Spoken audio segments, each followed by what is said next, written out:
Full narrative script. I still remember the exact moment everything changed for me. And I need to tell you about it because maybe you've been where I was, feeling like you don't quite belong, like you're somehow less than, like your presence is an inconvenience rather than a gift. Started small, the way these things always do.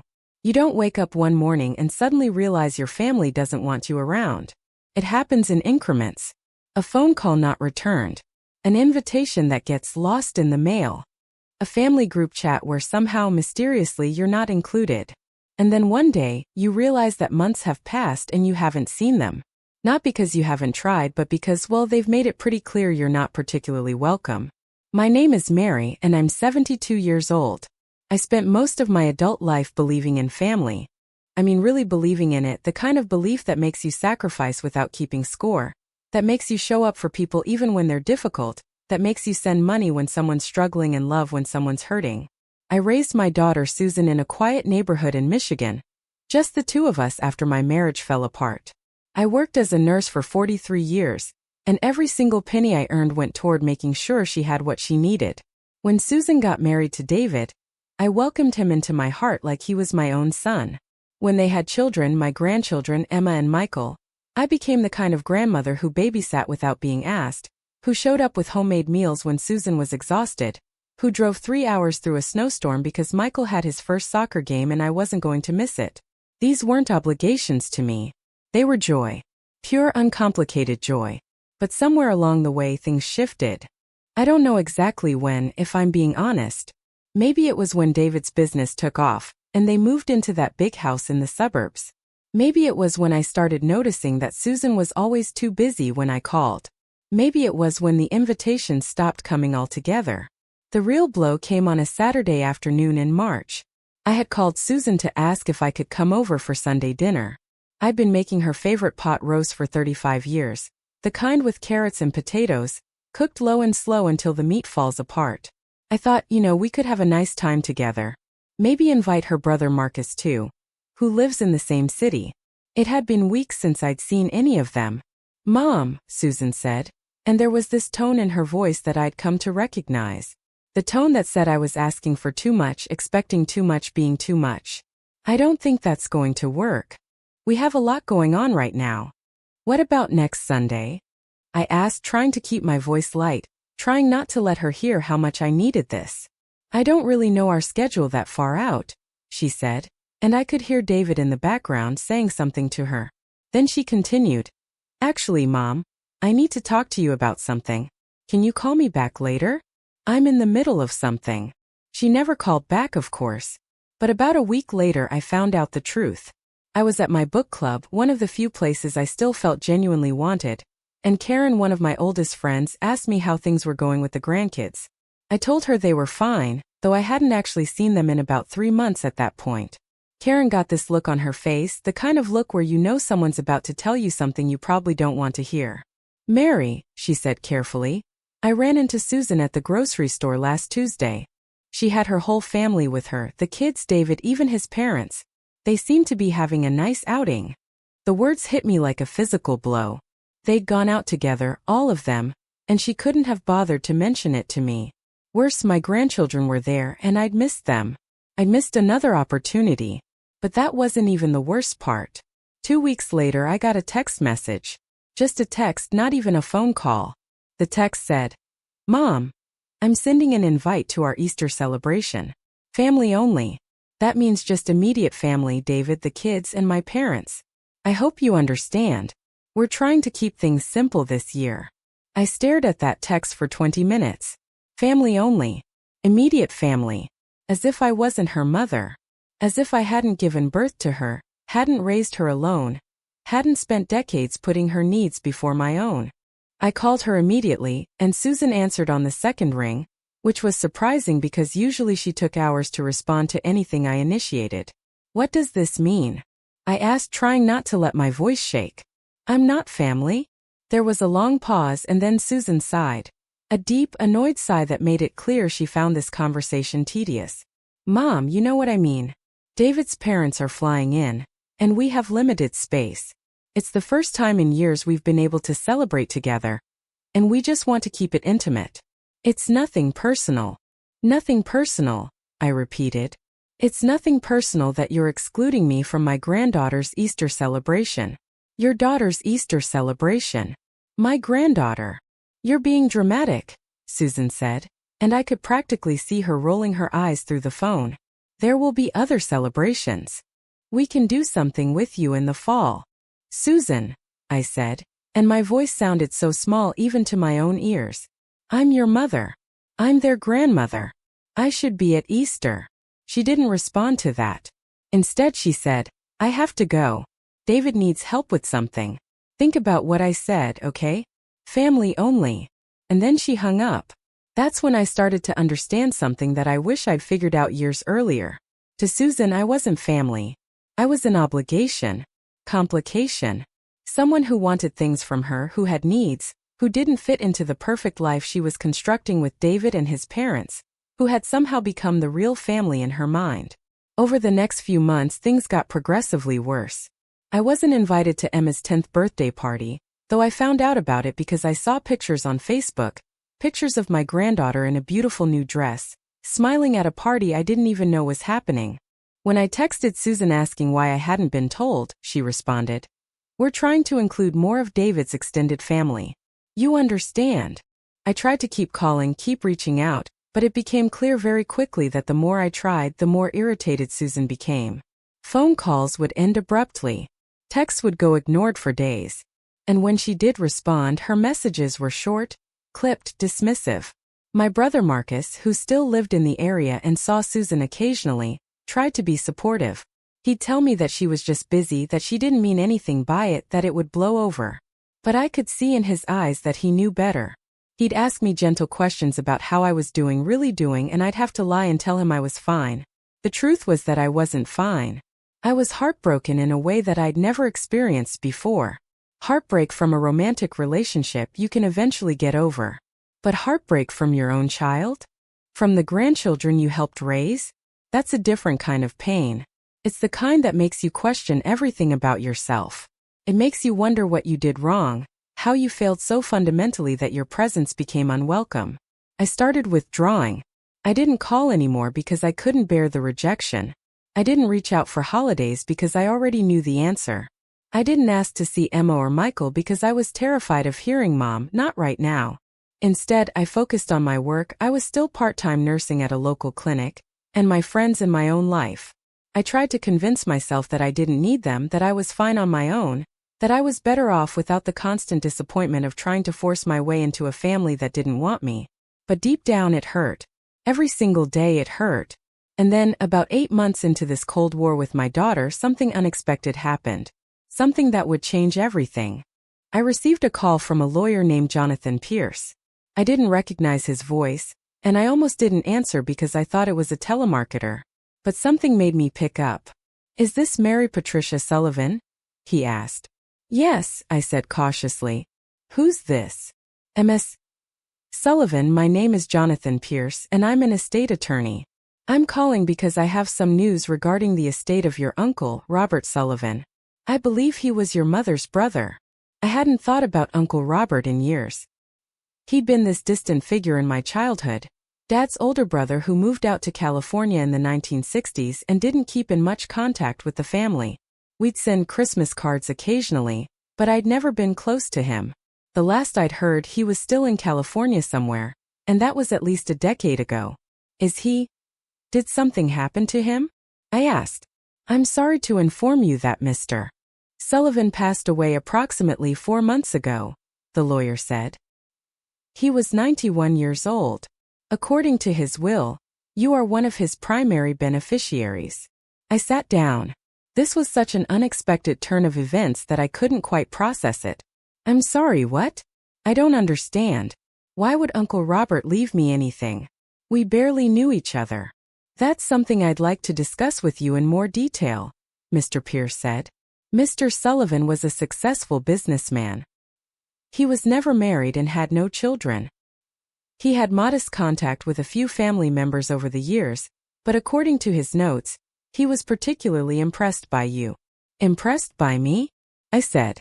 But I've only seen him maybe 3 times in my entire life. Yes, well, he apparently kept track of family news over the years, Mr. Pierce continued. He wrote in his personal notes that you had impressed him as a woman of integrity and character, someone who gave generously without expectation of return. According to his will, he's left you a significant sum. Are you able to meet with me in person this week? I think it would be best to discuss this face to face. That's how I found out that Uncle Robert, a man I barely knew, had left me $1.2 million. I remember hanging up the phone and sitting in my living room for what felt like hours, just staring at nothing.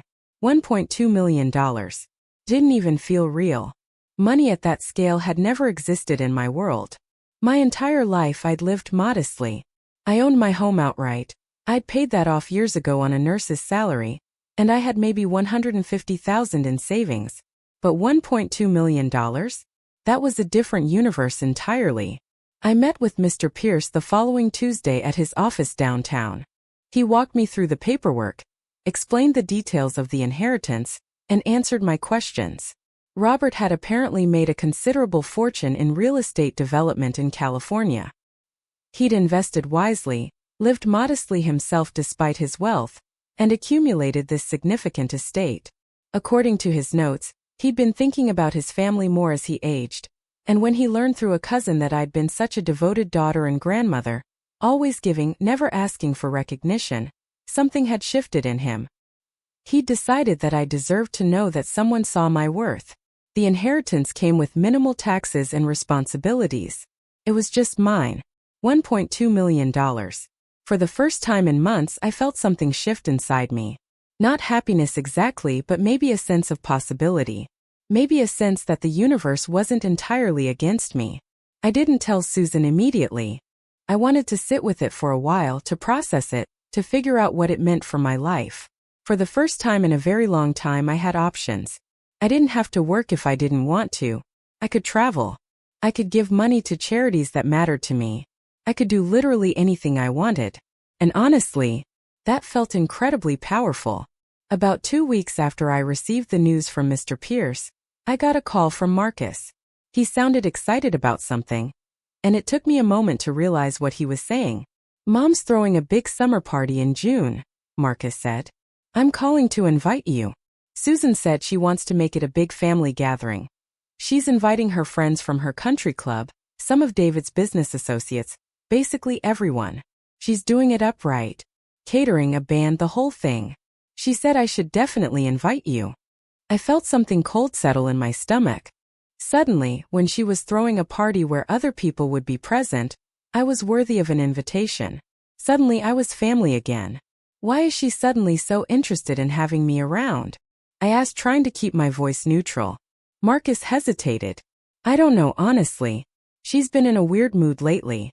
Some kind of financial stress with David's business, I think. Actually, now that I think about it, she's been kind of depressed, kind of withdrawn. Maybe she's trying to patch things up with everyone." Interesting. So their family business was struggling. That made sense, actually. Susan had always been materialistic. She'd inherited some of that from my father, who'd been obsessed with status and money. Maybe things weren't going as well as they appeared on the outside. "Let me think about it," I told Marcus. "When exactly is the party?" "June 15th. Saturday afternoon, 3 to midnight. Mary, please come. I miss you." My brother's simple statement broke something open in me. He missed me. At least someone in the family actually wanted me around. "Okay," I said. "I'll come." Over the next few weeks, I had a lot of time to think about what I wanted to do with this money, and more importantly, what kind of person I wanted to be. I could have come to that party invisible, grateful to be included, trying desperately to make myself small so as not to be a burden. I could have pretended that everything was fine, that I'd forgiven Susan for months of exclusion and mistreatment. Or I could show up and let her see who I actually was. Not the desperate mother trying to force her way into her daughter's life. Not the woman who could be taken for granted and cast aside. But a woman of substance. A woman who had value. A woman who had options. I spent about a week just thinking about money and what it means. I'd spent my whole life giving it away, to Susan's education, to family members in need, to charities, to anyone who asked. Money had always felt like something I didn't quite have enough of, something that could slip away from me. But now I had plenty. More than plenty. And that changed something fundamental about how I saw myself in the world. On the morning of June 15th, I got my hair done. I went to a salon in the upscale part of town, somewhere I'd never been before because I'd always thought it was too expensive. I had my hair styled beautifully, subtle highlights added to cover the gray. The woman who did my hair said I looked like a completely different person when she was done, that I had good bone structure and that styling my hair properly really brought it out. Then I went shopping. I've never been someone who spent much on clothes. My wardrobe had always consisted of practical items, nursing scrubs, sensible casual clothes, a few nice outfits that I wore to church. But that day I went to a boutique in downtown and I found a dress. It was a gorgeous navy blue silk number with just a hint of shimmer, elegant and modern, but still appropriate for my age. It cost me $400, which would have been unthinkable for me a month ago. I bought it without hesitation. I also got new shoes, leather pumps in a shade of gold that matched perfectly. And I spent money on a beautiful cashmere wrap, because I wanted to feel luxurious. When I looked at myself in the mirror before leaving for the party, I barely recognized the woman looking back at me. It wasn't that the clothes and hair had transformed me into someone unrecognizable. It was that I finally looked like someone who believed she was worth something. There was a confidence in my bearing that hadn't been there before. A straightness to my spine. A steadiness in my gaze. I drove to Susan's house in that same neighborhood where I'd driven 1,000 times before, but that day it felt different. I wasn't driving there hoping for scraps of affection. I wasn't driving there to try to force my way into her life. I was simply going to a party that I'd been invited to as a woman who had her own life, her own value, her own worth. Susan's house was beautiful. I'd never deny that. It sat back from the road on about 2 acres, with a circular driveway and perfectly manicured landscaping. A valet was there to park cars. There were already quite a few people milling about in the back, in the enormous backyard that opened onto a small man-made pond. A band was set up near the house, playing soft background music. Tables with white linens and elaborate floral arrangements dotted the lawn. Waiters circulated with trays of appetizers. I handed my keys to the valet and walked into the party. The first person I saw was David, Susan's husband. He looked surprised to see me, which I found interesting. Had Susan not told him I was coming? Or had he hoped I wouldn't show? "Mary," he said, recovering quickly. "Good to see you. Susan's around here somewhere." I smiled politely but didn't engage him further. I was scanning the crowd for Susan, and when I spotted her, I understood something very quickly. She'd invited me not because she suddenly wanted me in her life, but because she wanted me to see what she'd built, to be impressed by her, to admire her. She'd finally decided that I was worth acknowledging, because now she could use my presence to enhance her own image. Susan was standing with a group of women I didn't recognize, wearing a white linen dress that probably cost more than my monthly income used to be. When she saw me, her eyes went wide with what looked like shock. "Mom," she said, and she excused herself from her group. She came over and gave me a hug that felt performative. "You came. I'm so happy you're here." I hugged her back and said nothing. "You look." She paused, taking me in with her eyes. I could see her trying to figure out what was different about me. "You look really nice. Did you get your hair done?" "Yes," I said simply. "I did." "It looks great," she said. And then Marcus was there, grabbing me in a genuine hug that felt so much better than Susan's performative greeting. "You made it," he said warmly. "I'm so glad. Come on, let me introduce you around. Mom, you should try the catering. It's from that restaurant downtown you're always going to book club at. They did an amazing job." As Marcus led me through the party, I was struck by something. People kept coming up to us. Friends of Susan's, colleagues of David's, people from their country club. And many of them were specifically interested in talking to me. Some of them knew Marcus through various community organizations he was involved with, and they had questions for me about nursing, about volunteering, about my opinions on various topics. I found myself having actual conversations with people, real exchanges where I was seen as a person with thoughts and experiences and value. One woman, probably in her 60s, asked me where I worked and what I did. When I told her I was a nurse, she absolutely lit up. "Oh my God," she said. "A nurse. That's amazing. That's such important work. My mother just had a horrible experience in the hospital, and it was one nurse who actually cared that made all the difference in her recovery. You're all heroes." I felt something warm spread through my chest. This woman, a stranger, saw my value immediately. She saw what I'd contributed to the world over 43 years of nursing work. She didn't know about my sacrifice or my heartbreak or my exclusion from family gatherings. She just knew that I'd spent my life caring for people, and she thought that was wonderful.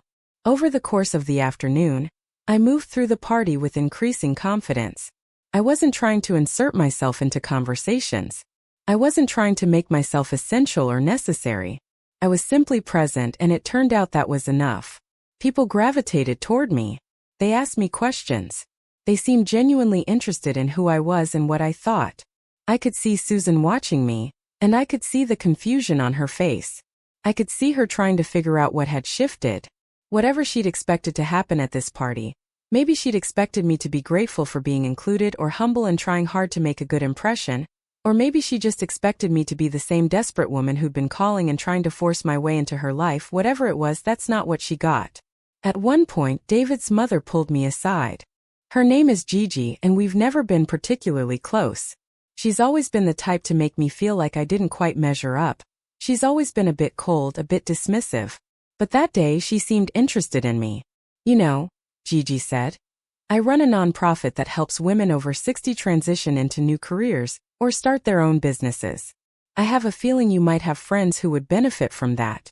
Also, we're looking for board members, people with life experience and wisdom. Would you be interested in learning more about it? I was stunned. I stammered something about being interested, and we exchanged contact information. Later, I found myself talking with a man named Charles who was at the party with his wife. He turned out to be a financial advisor. We were just making conversation, and I mentioned something about having recently come into some money and not being sure what to do with it. His eyes lit up, and he gave me his business card and said he'd love to help me think through some investment strategies. None of this was calculated. I hadn't come to the party trying to make an impression or network or do anything strategic. I'd simply come as myself, a woman who knew her own worth. And it turned out that confidence, that sense of knowing I had value, was incredibly attractive to people. Drew them in. It made them want to engage with me. The party went on for hours. The band played, people danced, the sun began to set. And somewhere around 8 o'clock, something happened that I've replayed in my mind 1,000 times. Susan came to find me. I was sitting at one of the tables with Marcus and a couple of his friends, and Susan pulled up a chair. Mom, she said, and her voice had a different quality to it now. There was something uncertain in it, something that sounded almost vulnerable. Can we talk? Of course, I said. Not here, she said. Can you come inside for a minute? I excused myself and followed Susan into the house, through the beautiful kitchen and into her home office. She closed the door behind us. Okay, she said. And then she just stood there for a moment, clearly struggling with something. I need to apologize to you. I said nothing. I waited. I've been awful to you, Susan continued, and I could hear her voice shaking slightly. I know I have. I excluded you from things. I made you feel unwelcome. I treated you like you were an inconvenience. And I don't really have a good excuse for it. Then why did you do it? I asked, and my voice was calm and steady. Honestly. Susan sat down in one of the chairs near her desk and looked at me with something like desperation in her eyes. I think I was embarrassed. David's parents are so successful and so wealthy, and I wanted to prove to them that I was successful too. And you were always there, always asking for something, always needing something. And I resented you for that. I wanted to show David and his family that I had this perfect life, and somehow I decided that meant cutting you out, pushing you away. I listened to my daughter explain how she'd convinced herself that I was the problem, that my presence was what was holding her back from being whoever she wanted to be. She talked about how much pressure she'd been under, how David's business had been struggling, how she'd been overextending herself trying to keep up appearances. And as I listened, I felt something complex happen inside me. There was still hurt. There was still anger at how she'd treated me. But there was also compassion. I could see now that Susan had been suffering too in her own way. She'd been so desperate to prove her worth through material success and social status that she'd lost sight of what actually mattered. And in the process, she'd lost me. I don't know why I suddenly realized what I was doing, Susan said, and there were tears in her eyes now. Marcus said something to me last week. He said that family was the most important thing, and that he'd missed you. And something clicked. I realized that I was so focused on trying to be someone that impressed other people that I'd pushed away the person who actually believed in me unconditionally. The person who'd given me everything. "Susan," I said, and I reached over and took her hand. "I need you to understand something. I'm not angry at you anymore. But I'm also not going to go back to being the person who sacrificed everything for you only to be taken for granted. That version of our relationship isn't healthy for either of us." She looked up at me, startled by my directness. "I love you," I continued. "I will always love you. But I've learned something important in the past few months of not being around you. I learned that I have value. That my time and my energy and my love are valuable. And they deserve to be appreciated. So if you want me in your life, that's wonderful. But it has to be a real relationship, not a transaction. You can't just pull me in when you need me, and push me away when I'm inconvenient." Susan nodded slowly, tears running down her face. "I understand. And I'm sorry. I'm so sorry." We didn't hug after that conversation. I wasn't quite ready to pretend everything was fixed. But we had something better than the cold, painful relationship we'd had before. We had honesty. We had the beginning of understanding. When I went back outside, the party was in full swing. People were dancing, and someone had broken out sparklers as the sun set. I found myself standing next to Charles, the financial advisor, and we talked about his daughter who was a doctor in Boston. I told him about my work as a nurse, about the satisfaction I'd always gotten from helping people, even when I didn't have much money. "You know what strikes me about you?" Charles said, looking at me with interest. "You have this quality of authenticity. Most people at parties like this are so busy trying to impress everyone else that they forget to just be themselves.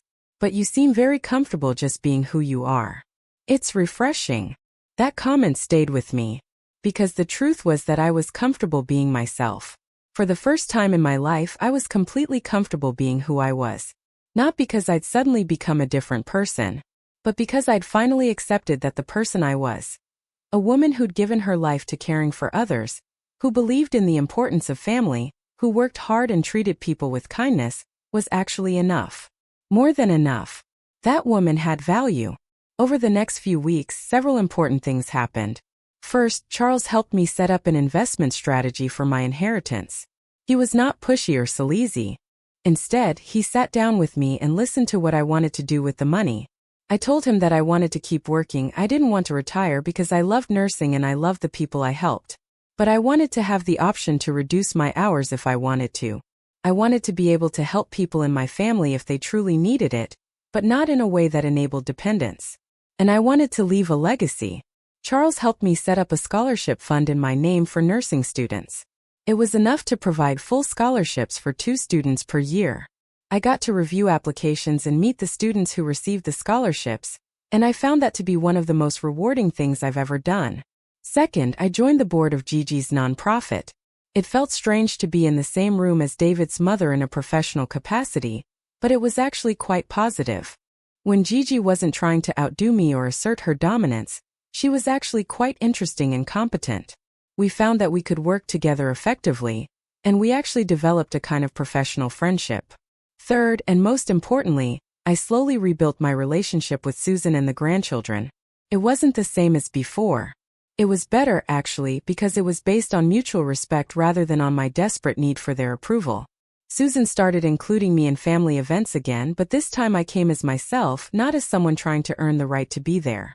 Emma, my granddaughter, was confused at first about why I was suddenly around again. But one day when I picked her up from school, she asked me directly, "Grandma, why haven't you been coming to stuff?" she asked. I took a deep breath and decided to tell her the truth, in age-appropriate terms. "Your mom and I had some trouble," I said. "She didn't want me around for a while. And I was hurt by that, and I didn't know what to do. But then I realized something important. I realized that I'm a good person, and I have value even if people don't treat me well. And your mom realized something too. She realized that I'm important to her." "Are you still hurt?" Emma asked with the simple clarity of a 10-year-old. "A little," I admitted. "But less and less every day. And the important thing is that I'm here now, and you're here, and we can make new memories together." About 3 months after that party, I was at my home one evening when I got a call from Susan. She said she wanted to come over and talk to me about something. When she arrived, I could see that she was nervous about something. "Mom," she said, once we were sitting down with tea, "I need to tell you something. David's business is in trouble. We're probably going to have to sell the house." I felt a flash of something, not quite satisfaction but maybe vindication when I heard that. All her focus on status and material success, and it was all turning to dust anyway. "I'm so sorry to hear that," I said, and I meant it. I did feel sorry for her, because I could see that she was genuinely suffering over this loss. "The thing is," Susan continued, "we've been thinking about what we really want in life. And we realized we don't want to stay in the city. We want to move to a smaller town. Somewhere with a better sense of community. Somewhere that reminds us of what actually matters." "That sounds nice," I said carefully. "We want to move back to Michigan," Susan said. "Close to you. Close to Marcus. We want to build a life where family is central, not just something we talk about." I felt tears prick my eyes. "Really? Really?" Susan said. "And Mom, I want to ask you something. We're going to be looking for a house, and we're not going to have the same financial resources we had before. The market is tough. I'm wondering if you might be interested in helping us. Not just financially, we wouldn't expect that, but also as an advisor. You always were good at making things work with limited resources." Here was the moment I'd been waiting for without knowing I was waiting for it. Here was the moment where Susan was asking me for help again. But this time it was different. She wasn't trying to use me or take me for granted. She was asking for my wisdom, my experience, my partnership. "I'd be happy to help," I said. "Let's sit down together and figure this out." Over the next few months, I helped Susan and David navigate the transition back to Michigan. I loaned them a portion of the money they needed for a down payment on a house, enough to help, but not so much that it created an unhealthy dependence. I worked with them to find a beautiful, more modest home that was in the same community I lived in. And I watched as my daughter gradually shed the pressure to be something she wasn't and slowly discovered who she actually wanted to be. The day they moved into their new house, a lovely Victorian cottage with a big backyard and room for Emma and Michael to actually play and explore, I helped them unpack boxes. It was back-breaking work, and I'm not going to lie and say my 72-year-old back didn't hurt by the end of the day. But it was joyful work. It was work that felt meaningful because I was doing it with people I loved, working towards something real. That night, after the moving trucks had left and the boxes were somewhat organized, Susan and I sat on the front porch with glasses of lemonade. Emma and Michael were inside watching a movie. David was taking a work call in another room. "Thank you," Susan said, and I could hear genuine gratitude in her voice. "For everything. For helping us move. For loaning us the money. But mostly for not giving up on us even when I gave up on you." "I never gave up on you," I said. "I was angry. I was hurt. But I never stopped loving you. That's what unconditional love is. It doesn't go away just because someone hurts you." "I know that now," Susan said. "I understand it in a way I didn't before. Losing the fancy house, losing the status, losing the image we were trying to project, it felt like losing everything. But actually it freed me.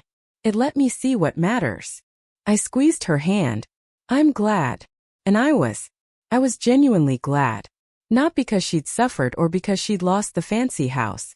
I was glad because my daughter had finally woken up to what was real and what was just distraction and performance. About a year after Susan and I rebuilt our relationship, something else happened that completed the circle in a really beautiful way. I was asked to give a talk at the local nursing school about my career and about the importance of nursing as a profession. After the talk, a young woman came up to me and introduced herself. She was one of my scholarship recipients, and she was about to graduate and become a nurse. "I just wanted you to know," she said with tears in her eyes, "that your scholarship changed my life. I wouldn't be here without it. I wouldn't have been able to go to school. And now I'm going to be a nurse and I'm going to help people the way you have, and it's because you believed in me." When she said that, I felt something fill my chest that I hadn't felt in a long time. It was the sense of purpose that I'd had when I was raising Susan, when I was caring for patients, when I was making sacrifices because I believed it mattered. That sense of having contributed something real to the world. I realized in that moment that the worst pain I'd experienced, the exclusion from my family, The sense that I wasn't wanted, the desperate feeling of not being enough, had actually led me to something important.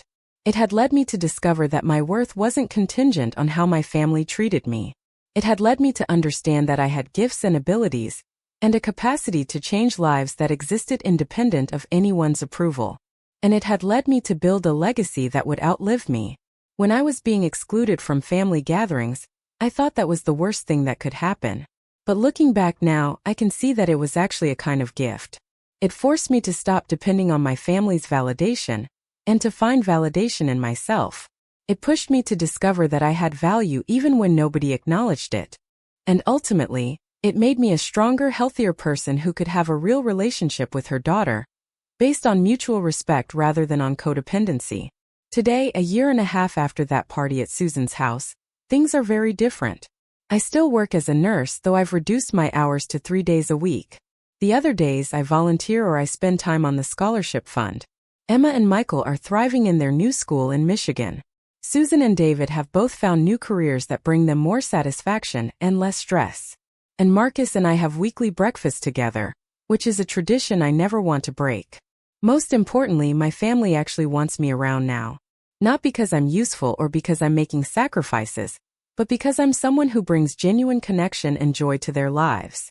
I'm invited to everything: birthday parties, school events, lazy Sunday dinners.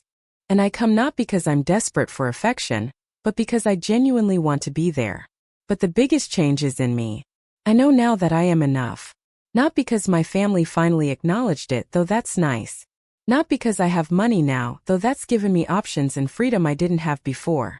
I know I'm enough because I've lived through being treated like I wasn't enough and I survived it. I know I'm enough because I can look myself in the mirror and see a woman who has given generously, worked hard, lived with integrity, and made a real difference in the world. I don't tell you this story to encourage you to get rich and show up your family. I tell you this story because I want you to understand something crucial. Whatever your family is doing, whatever they're not doing, whatever they're making you feel about yourself, that's about them and their struggles and their limitations. It's not about your actual value. You are valuable because you exist. You are lovable because you are human. You are enough right now exactly as you are. And if the people in your life can't see that, the problem is with them, not with you. It took me 72 years to fully believe that. I spent most of my life thinking that I had to earn the right to be loved, that I had to sacrifice enough or do enough or give enough to deserve the basic human dignity of being wanted by my family. I was wrong. You don't have to earn that. It's your birthright as a person. My advice to anyone in a situation where they're being excluded or mistreated by family is this. Please don't spend your life trying to force your way into a place where you're not wanted. Please don't exhaust yourself trying to prove your worth to people who have made it clear they don't see it. Instead, take that energy and invest it in yourself. Get to know yourself. Develop yourself. Build a life that is meaningful and fulfilling independent of anyone's approval. Because here's what I've learned. When you do that, when you stop needing their validation and start believing in your own worth, something magical happens. The people who really love you will suddenly see you clearly. And the people who didn't appreciate you will have no choice but to recognize what they've been missing. I didn't need $1.2 million to figure out who I was. I didn't need that inheritance to become valuable. But I did need to stop depending on my daughter for my sense of worth. That's what the inheritance gave me. Not money but freedom. Freedom from the desperate need for her approval. Freedom to be myself. Freedom to actually choose whether I wanted her in my life, rather than spending all my energy trying to force my way into hers. And that freedom changed everything. The last thing I'll say is this. On Easter this year, Susan invited me to a family celebration. It was small, just our immediate family, which now truly means my family. Emma made Easter baskets for everyone. Michael did an Easter egg hunt. We had a meal together and we laughed and we made memories. And as I looked around the table at these people I love, I realized that this was worth the pain. The pain of being excluded had led me to this place of genuine connection. I didn't show up at that family gathering with my wealth to prove something or to make myself essential. I showed up as myself, a woman who knows her worth, who respects herself, and who gives from abundance rather than from desperation. And that made all the difference. If you're in a situation where you're being pushed away or undervalued by your family, I want you to know that you have options. You don't have to accept mistreatment. You don't have to keep trying. You can step away. You can build a life of your own. You can discover who you are when you're not working to please people who've already decided you're not good enough. And then, when you do that, something beautiful can happen. The people who love you will suddenly see you clearly. The people who pushed you away might come to understand what they lost. And most importantly, you'll finally get to meet yourself. Not the version of yourself that you've created to survive in a toxic situation, but the real you, the whole you, the you that is genuinely enough.